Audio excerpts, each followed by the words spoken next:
I remember the exact moment I knew my whole approach had to change. I've had a long day at work and came home trying to get the house in order when hubby finally walked in. I asked him for one small thing, and the sigh he let out felt like a physical blow. It was that awful feeling of being the absolute last person on his priority list, that my needs were just an annoyance and I was just done. I knew I couldn't keep begging for scraps of his attention, so I decided to flip the entire script and change my entire strategy. And honestly, what happened next was a masterclass in the art of persuasion. The problem for years our marriage was stuck in this painful loop every single day was a string of reminders, requests, and pleas that mostly just vanished into thin air. It was exhausting. I felt like a nag and I grew to hate the sound of my own voice. We were basically just roommates living in a house full of frustration that neither of us dared to talk about. I felt invisible. And worse, I believed my unhappiness was all his fault. The turning point that sigh was the final straw. It was such a small thing, but it said everything at that moment.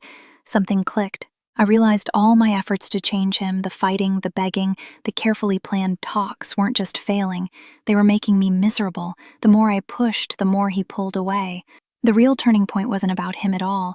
It was that sudden, powerful realization that the only person I have any real control over is myself. If I wanted our life to be different, I had to be the one to change first. I realized that nagging was a weak attempt at control, but true persuasion came from a totally different place. I decided to stop trying to fix my husband and start learning how to subtly get him to follow my lead. So what did I actually do? I started with 4 simple but game-changing shifts in my approach. First, I just stopped. I stopped the nagging, the complaining, and the constant reminders. I realized it was all just noise. He had learned to tune out. Instead, I started communicating what I needed calmly and directly without blaming him. So instead of complaining about the overflowing trash, I'd just say, "Hey love, could you take out the trash tonight?" I learned to express a desire, not a complaint. And instead of justifying why I needed help, I simply stated it with calm certainty. No guilt trip, no backstory, no nervous energy. The power shift was in the delivery.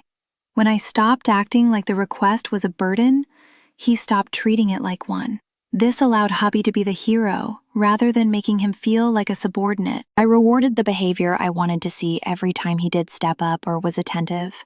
I didn't let it slip by. I gave genuine feminine praise of appreciation that made him feel like a king. You taking care of that? Okay, I like that. Hubby ate that up. Men love to be appreciated. Second, I made my own happiness my job. For so long, my mood hinged entirely on whether he was paying attention to me.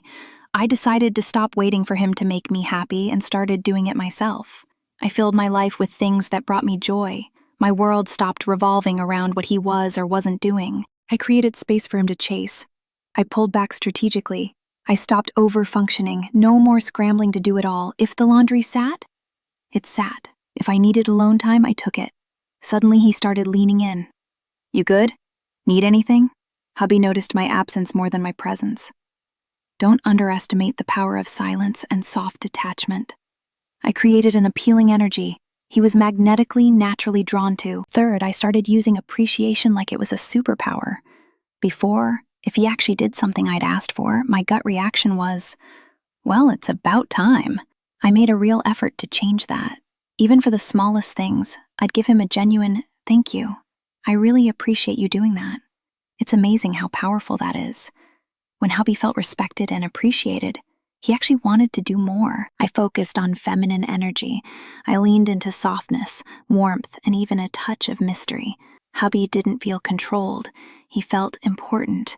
That's the switch that changed my hubby. Fourth, and this was the hardest one, I let go of control. I had to trust him to handle things even if he didn't do them exactly my way. I stopped micromanaging and nitpicking his efforts, or criticizing how he loaded the dishwasher.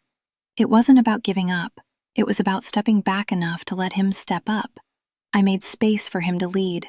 We weren't operating as one person running the show. We were building a real partnership. Now, this wasn't an overnight fix. Old habits die hard, right?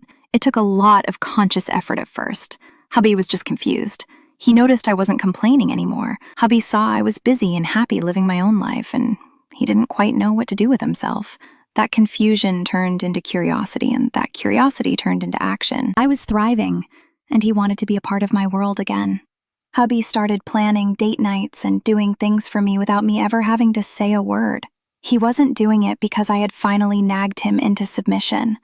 Hubby was doing it because he was persuaded by my new energy. He started catering to me not because I forced him to.